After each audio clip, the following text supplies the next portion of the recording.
বদলায় কেউ জানে না, কারণ যেদিন রাতে শ্রীরামকে রাজত্ব দেওয়া হচ্ছিল তার পরদিন সকালেই তাকে বনবাস দেওয়া হয়েছিল। রাগ হওয়া খারাপ নয়, খারাপ তখনই যখন রাগে নিজের বিচার বোধ হারিয়ে ফেলি।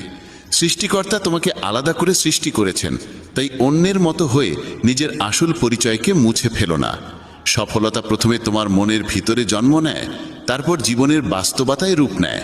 সফল মানুষ নিজের সিদ্ধান্ত দিয়ে পৃথিবীকে বদলে দেওয়ার শক্তি রাখে, আর যারা ব্যর্থ হয় তারা পৃথিবীর ভয় নিজের সিদ্ধান্ত বদলে ফেলে।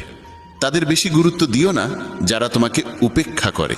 অনেকেই তোমাকে মাটিতে পুঁতে দেওয়ার চেষ্টা করবে, কিন্তু নিজেকে এমন গড়ে তোলো যেন বারবার বীজ হয়ে জন্মাতে পারো।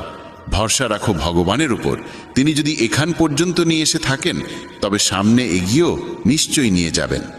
চিন্তা করে কেউ আজ পর্যন্ত কোনো কাজ শেষ করতে পারেনি, তাই চিন্তা করা ছেড়ে দাও।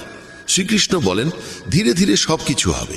যেমন একজন মালি শত শত কলসি জল গাছে ঢালে, তবুও ফল তো ঋতু আসলেই ধরে। অর্থাৎ ধৈর্য রাখলে আর সঠিক সময় এলে কাজ আপনা আপনি পূর্ণ হয়। যদি কখনো একা চলতে হয় তাহলে ভয় পেও না, কারণ শ্মশান, শিখর আর সিংহাসনে মানুষ একাই থাকে। যদি তুমি তোমার রাজ্য অন্যকে বলে দাও তবে তুমি তার বাস হয়ে যাবে।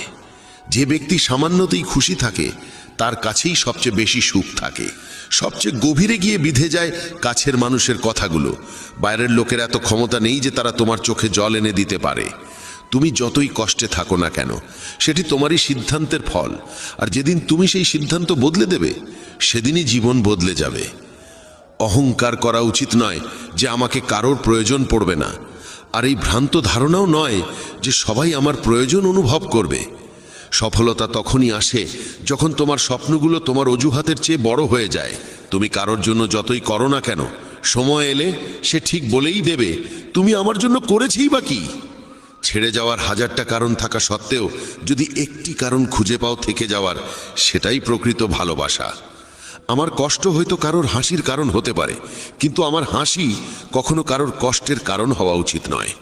তুমি সব সময় এই কথাটাই বলো, আমার সঙ্গে সব ভালোই হবে, আর যদি খারাপ কিছু ঘটতেও চায় তাও ভালোই হয়ে যাবে। আত্মবিশ্বাস এমন এক শক্তি যা ঝড়কে ঘুরিয়ে দিতে পারে, যা সংগ্রামের মুখোমুখি হতে পারে এবং জলেও নিজের পথ খুঁজে নিতে পারে। সময়ের কাছে এতটাও সময় নেই যে সে আবার তোমাকে সময় ফিরিয়ে দিতে পারবে। দুঃখ করা সময়ের অপচয়, হাসির কারণ খোঁজো। তোমার নিজের সম্পর্কে যে ধারণা, সেটাও আসলে অন্যের কাছ থেকে ধার করা, সেই সব লোকদের কাছ থেকে ধার করা যারা নিজের ব্যাপারেই কিছু জানে না। বাকশক্তি মানুষের আসল অলংকার। চেহারা, সৌন্দর্য সব